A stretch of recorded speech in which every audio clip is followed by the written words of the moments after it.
So what about freezing? Now we're getting less than 32 degrees Fahrenheit and generally quite a bit below. You don't want to be right there on the edge where something doesn't freeze, and water freezes at 32. But when there's impurities in the water, like there would be in tomato paste or something on your marinara sauce in your frozen dish, you've got to get quite a bit below 32 to make a solid. So it freezes completely. So again, the low temperatures doesn't stop everything, but it certainly reduces spoilage. Water becomes very much unavailable for microorganisms and for chemical reactions because the water is now solid. But there are slow processes. Something like oxygen can cause freezer burn. So an example, what would I do? I would take water and I would boil some water in a big pot. And that would drive off all the oxygen. And then I would leave it sitting on the stove with a lid so it wouldn't dissolve much oxygen as it cooled off. And then I would start doing my cleaning and filleting of all the fish that we caught, and then take just old milk cartons, fill up the milk carton with some fillets, pour in the now tepid water that cooled down, that's low oxygen water, stick that in our deep freeze. And now I've got fish fillet barbecues for the next 6 weekends or whatever we had. So freezing in water, boiled water has low oxygen, again, to prevent freezer burn. You could store it for longer than if I just took it and put it in a Ziploc bag. You can vacuum pack, but now you've got the expensive plastic vacuums in the machine that always pump goes out. But that is a way to do it, vacuum sealing things to put it in the freezer. You're changing the amount of oxygen or reducing the oxygen in the freezer environment because it doesn't stop chemical reactions, it only slows it down. So in general, frozen foods are better nutritionally and organoleptically, meaning sensory qualities, than other processed foods. Now that's a big generalization, but if you properly prepare and freeze something, you take it out and it can be the best way to get that fresh experience. That's why frozen foods, frozen dinners, frozen things have been so popular. You can quickly put them in a meal, in a prepared dish that is quite acceptable to the consumer. Freezers, long shelf life, up to a year depending on the product. Very convenient. You can have stuff that's all set, very short cooking times, all the prep work's done. You just quick stick it in the microwave or put it on the pot or whatever. Disadvantage, energy intensive. You don't need to rehash that one. Chemical reactions can and will happen in both frozen and unfrozen foods, but when they are frozen, you are slowing that process down. So some foods are blanched or sulfited prior to freezing.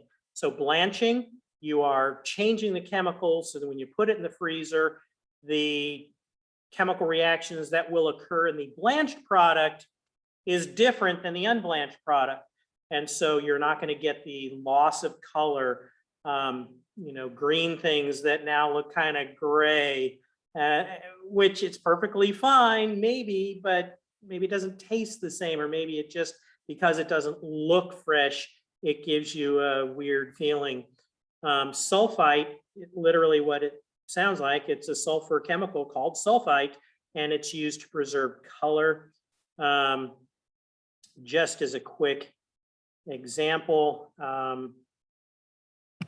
if I show, open up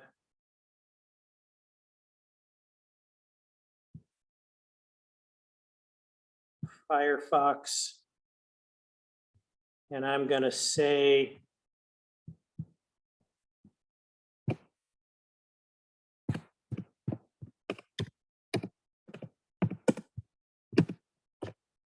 sulfite versus organic apricots, because I know there's some really good examples of this and images.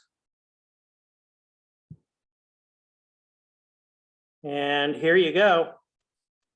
Is there a side-by-side? There's no side-by-side, but here's a picture of an organic non-sulfited apricot. It tastes different.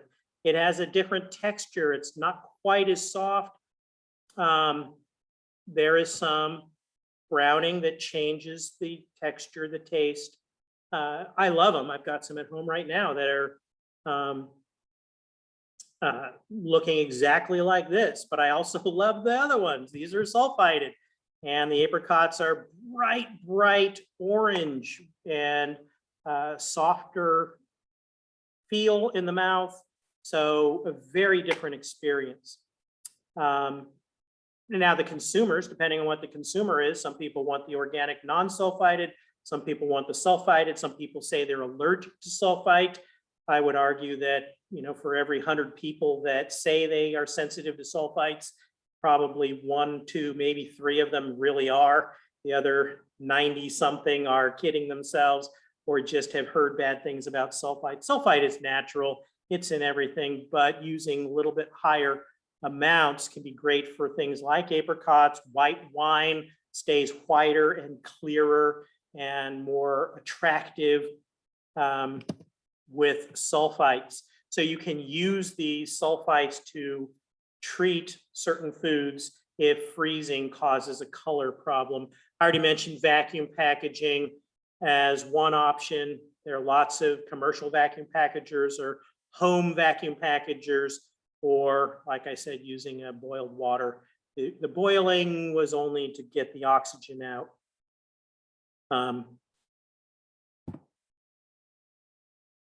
Undesirable physical changes. Some vegetables can lose crispness. Some can't handle it. You stick a tomato in the freezer and it just melts when it thaws out.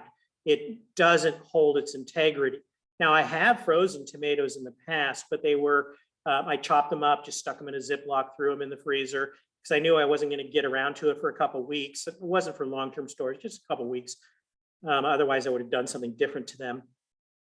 And I took them out to make in a sauce. I was using them, and I don't remember if I was making chili or spaghetti or what I was making, but it doesn't matter. They can handle freezing if they're going to a sauce. They can't handle freezing if they're going on a salad. So some products, they just melt in the freezer like tomatoes. Drip loss in meats and certain colloidal types of foods that have starches or emulsions, there are products that can help to stabilize them. You can freeze the product very quickly. Now, it's something you can't do at home, but there are commercial freezers that can quickly freeze things or go through some flash freezing process. Controlling temperatures and storage is a really big issue. And old-fashioned freezers had a problem where you had to defrost them.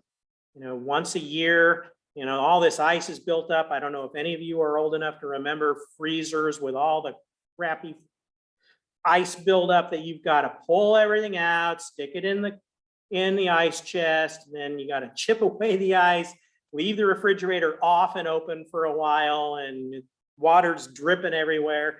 And then finally you get it all cleaned out, you plug everything back in and put your food back in. It was a pain. So what do they do instead? Now they have frost-free freezers. And everybody uses frost-free freezers now, except for your deep freeze, your chest freezers, your hardcore freezers. Because how do they make them frost-free? They heat the walls of the freezer up and then they cool them off all the time. So they get rid of, they evaporate any buildup, the little bit of ice crystals that form, they melt them. And after they melt them, then they circulate the air and it keeps frost from building up and getting thicker and thicker layers. That is the worst thing you can do for your food. Everybody loves a frost-free refrigerator and freezer. It's not really the refrigerator that's frosting, it's the freezer. everybody thinks it's wonderful, it's convenient, but it's the worst thing you can do for the storage of your foods. And some foods that could have perhaps been frozen, if frozen properly, for 2 years. You can't do more than 6 months because of the way frost freezers work. And other things, even after 2 months, certain things start getting weird because this little tiny freeze thaw, breads get dry around the edges, the inside of the packages, ice is building up on the inside of the package. Where did that ice come from? The water in your product came and vaporized as a gas, and then now it freezes on the inside of the package. It's destroying the crust on that pie that's in the freezer. It's destroying everything. And so now they just, assume people aren't going to use their freezers for long-term storage, except for the chest freezer for people who buy large quantities of meats. So what can you do to solve that problem? I had some things that couldn't go through freeze thaw, and I would take ice blocks and I would get a box, put ice block on the bottom, get these thin ice blocks, put the ice blocks on the bottom, put the product in. It was seeds that I was trying to store. Put the product in, ice blocks on the walls, ice blocks on top, close the box, stick it in the freezer. That takes up a hell of a lot of space, but for valuable seeds, it was worth it. But that's the only way you can store something that can't go through these freeze thaw cycles of a frost-free freezer without destroying it. Anyway, enough on my ranting about modern technology and how awful modern freezers are. They really are bad for your food. Freezer burn, that's when oxygen can react with certain compounds in the food product, or water is released, creating these dry spots. And freezer burn is awful. I can remember some pie crusts that I used to keep in my mom's old freezer, and they were wonderful. We would take them out and we would make extra pie crusts for whatever pies we were making, freeze a couple of extras, and then sneak out and got that lemon meringue pie or that apple pie or whatever, because we had extra crust, and it was always perfect. Until we got a frost-free freezer and stopped doing that because the pie crusts just weren't the same. It tastes like store-bought crappy pie crusts after being in a frost-free freezer. You gotta control temperature fluctuations or reduce storage time. Oxidation causes off flavors, causes the destruction of vitamins, causes browning. Recrystallization, maybe you've eaten ice cream where it's got a weird texture, a crunchiness, and you've got ice crystals inside the ice cream container. I've lived in houses where ice cream could never live long enough to do that. But when I didn't have ice cream-aholics in my home, that was a pretty common thing. You get a half gallon of ice cream, you eat some of it, and then you forget about it for a while, and it starts to recrystallize. It literally will freeze thaw, happening much, much faster in a frost-free style freezer, but it still can happen in any freezer. Even opening and closing the door is enough to make that happen. So types of freezing, there's air freezing. So still air or blast forced air. It is the cheapest machine to make it for a freezer, but it is slower. Indirect contact, meaning that the food product touches a very cold metal piece. So your evaporator coils are possibly sandwiched between some sheet metal, some stainless steel sheet metal, and your food is touching the stainless steel sheet metal on top of the refrigerator evaporator coils. They're not actually touching the refrigerant. That's called indirect contact freezing. It is relatively faster than a blast freezer, but it's a more expensive process. Direct contact, the frozen or the food is being placed directly in with the refrigerant. The most common situation I see is when people use something like liquid nitrogen and you dip the food in liquid nitrogen. The nitrogen is not going to provide a food hazard. You can't put your food in anhydrous ammonia or something. There are lots of things that are refrigerants that this wouldn't work for, but there are liquid nitrogen products, green Freon products, carbon dioxide snow, which is actually a what they call dry ice. It's not a liquid, but you basically take dry ice, frozen carbon dioxide, and you shave it into this snow and you stick the product directly into that. Now, carbon dioxide snow is so dang cold, it works pretty fast. But it is an expensive process. It's used for individual food particles, food items, as opposed to large scale freezing of lots of things. What about drying? The oldest form of food preservation and certainly the most widely used. And you're like, well, I don't dry any foods. What are you talking about? Just think of all the things that might be in your pantry, things that could be, the chips and the pastas and the beans and the rice. And there's so many things around the world that are in the pantry that are just your dried beans and noodles, et cetera, your cereals and grains and all kinds of things. So by having reduced free water, you get things dried to a very low or very low level. They will reduce chemical and microbial spoilage.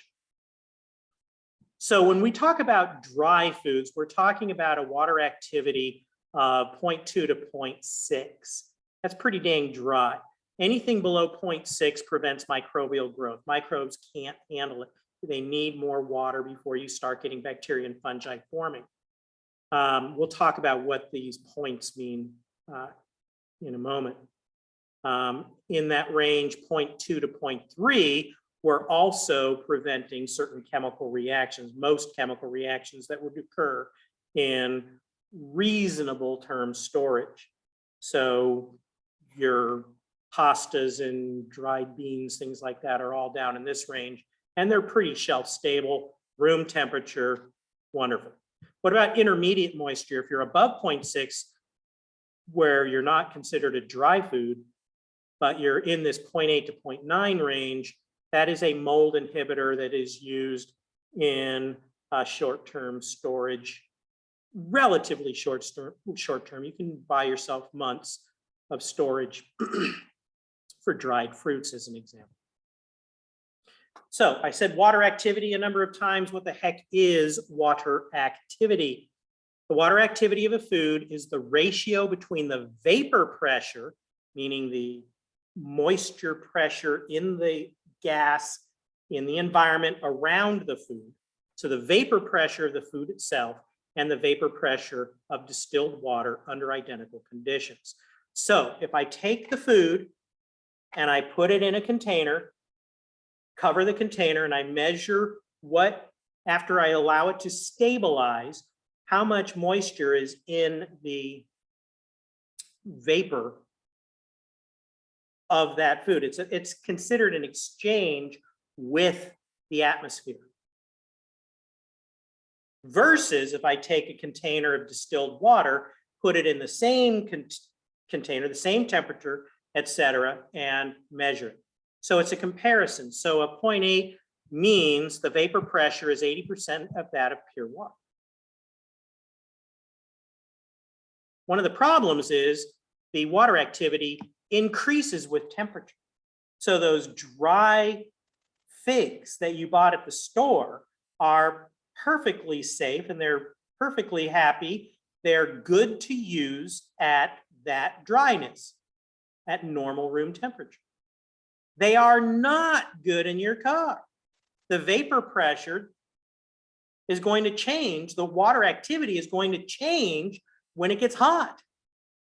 The AW increases. So all of a sudden, what is a stable food, a dry food at 70 degrees, is now an unsafe food that can mold when it's in your car at 115 degrees or on the dashboard at 140 degrees. Okay, so you got to store things right. Most foods have a water activity above 0.95 and will provide sufficient moisture to support the growth of bacteria, yeasts, and mold.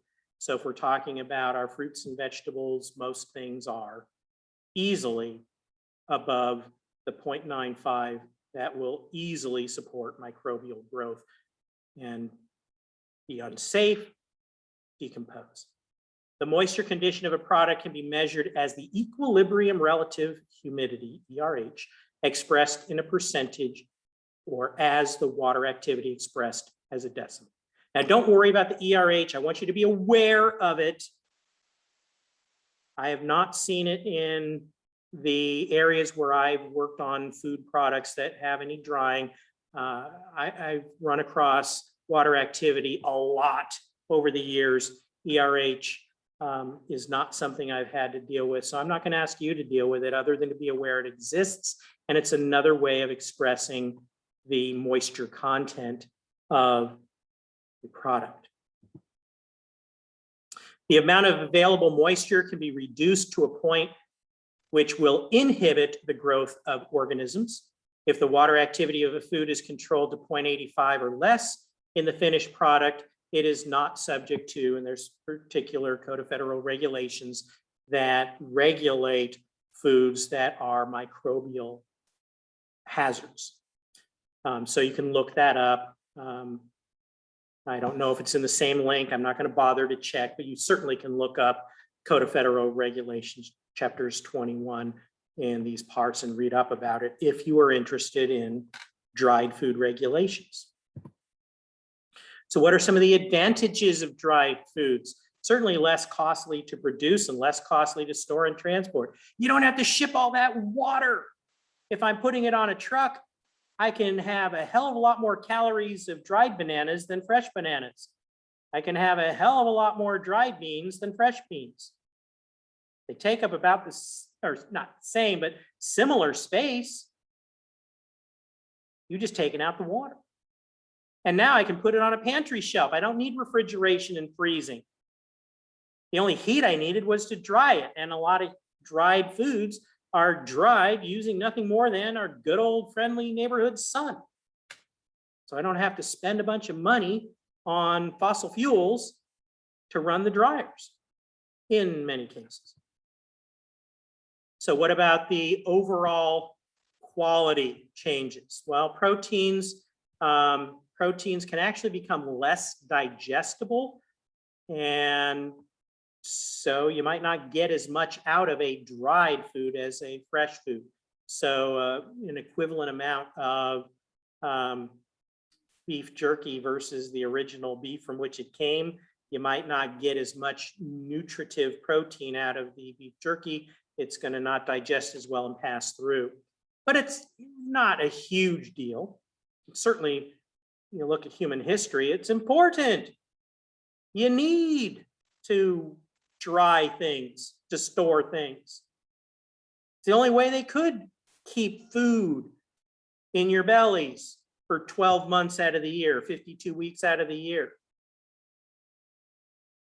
You're only growing food, catching food, hunting food during certain seasons, during certain periods of time. The rest you've got to depend on your ability to store things.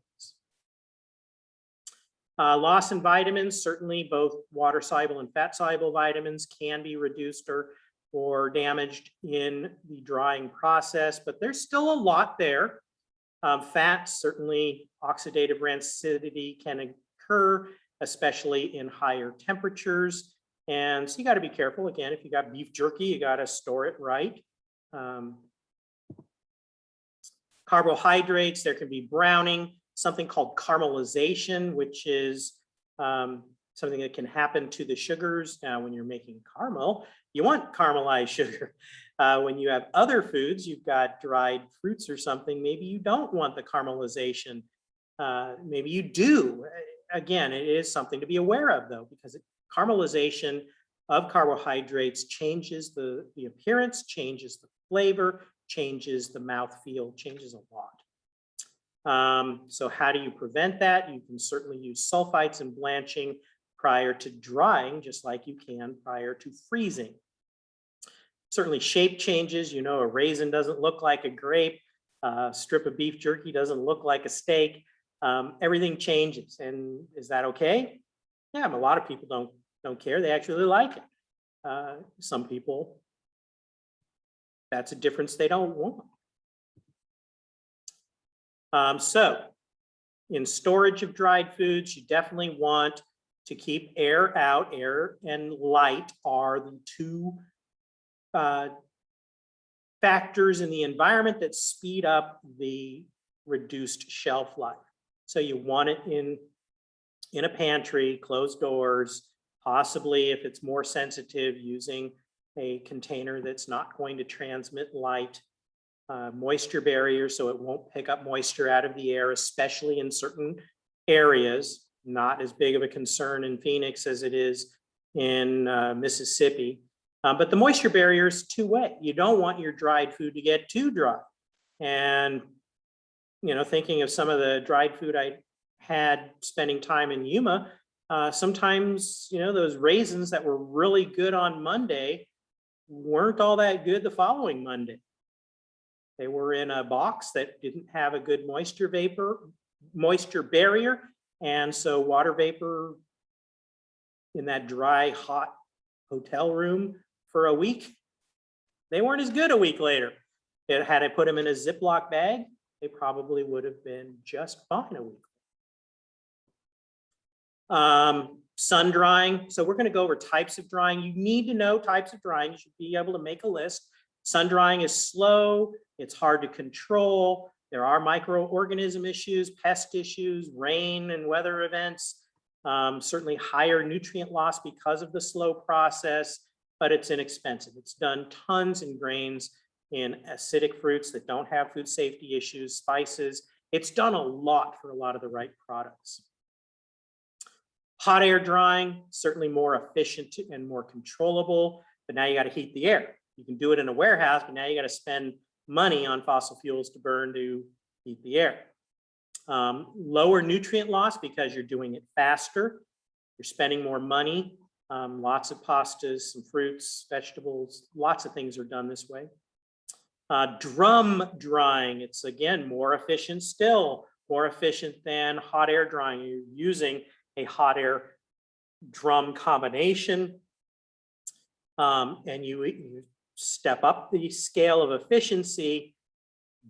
You've stepped up the scale of nutrient retention, but it's not for everything.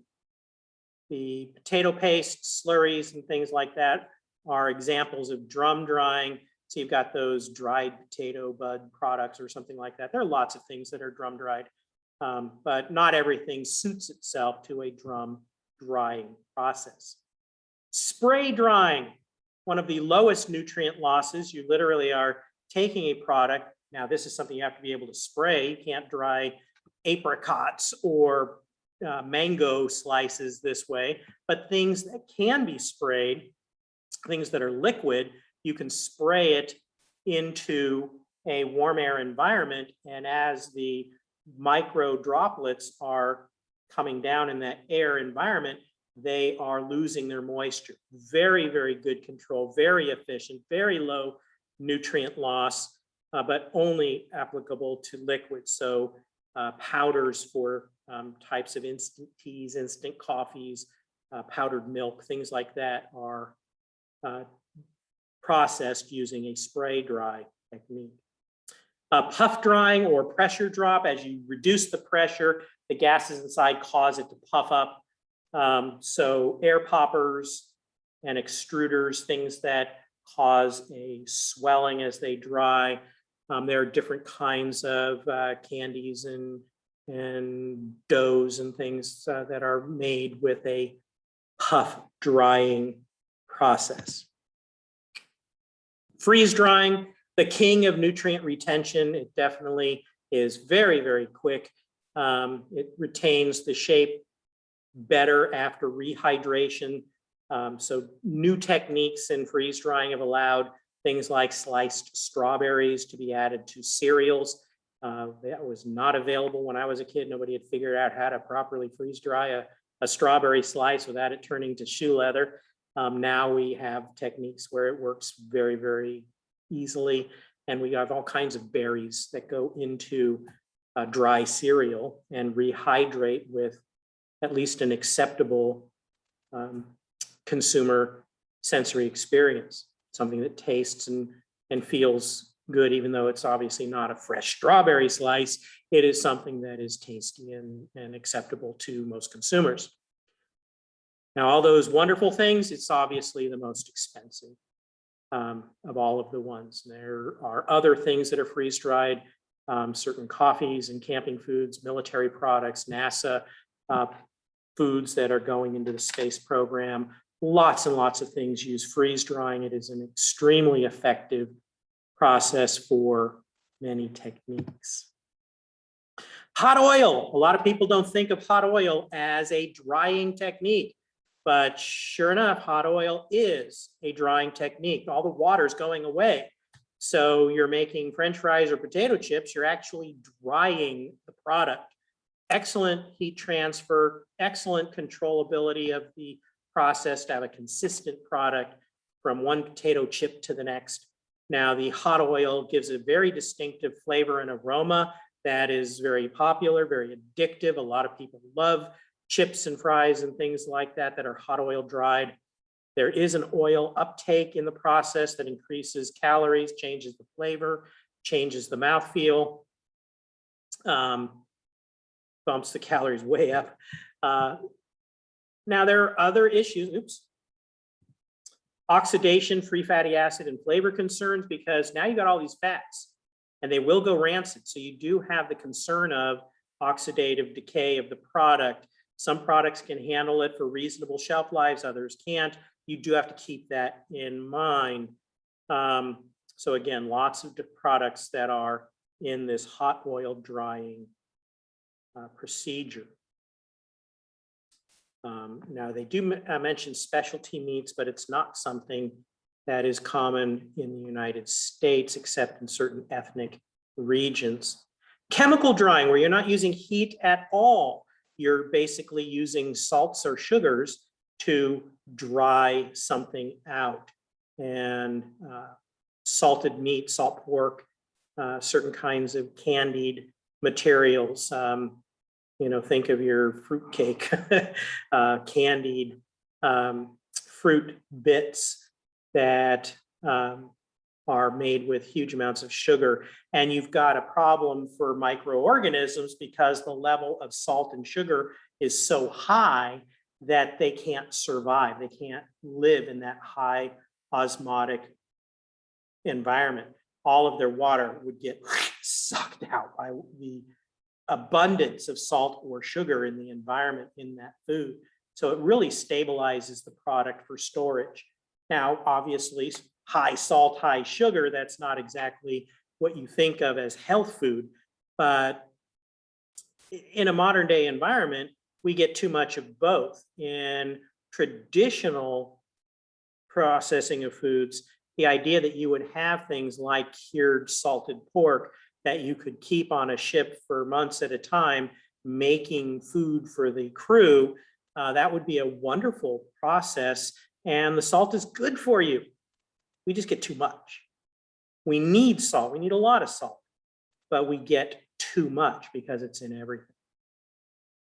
Another type of drying is smoking, where you use heat in combination with wood smoke in order to dry out and make something like smoked beef jerky or smoked salmon or some other material. Smoking can be done at a mild level that is really a culinary or cooking process, and it gives a smoky flavor, but it really doesn't do much for the long-term storage. In order to be truly a smoked product, you need to get the AW down, or the water activity down, to a level where it is shelf stable at room temperature. Let's take another quick break.